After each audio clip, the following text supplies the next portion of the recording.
আল্লাহ যে উদ্দেশ্যে আমরা এখানে সমাগত হয়েছি আল্লাহ, তোমার দরবারে লাখ কোটি শুকরিয়া আল্লাহ।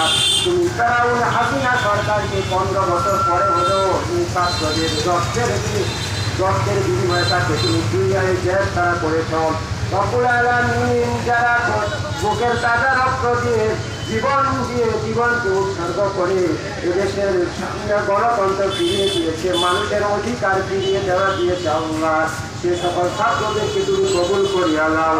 হে আল্লাহ, তাদের জীবনে যদি কোনো ভুল ত্রুটি থেকে থাকে তাদেরকে তুমি ক্ষমা করিয়া দাও আল্লাহ, তাদেরকে তুমি জান্নাতুল ফেরদাউস নসিব করিয়া দাও আল্লাহ, তাদের পরিবারকে তুমি সুখ সইবার মতো শক্তি দান করো আল্লাহ।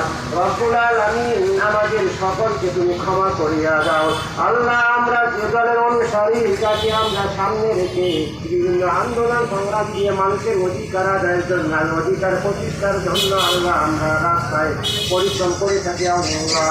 আমাদের দলের প্রধান দেশনেত্রী বেগম খালেদা জিয়া দীর্ঘদিন যাবত সুস্থ, আল্লাহ তাকে তুমি সুস্থতা নিয়ামত দান করো আল্লাহ।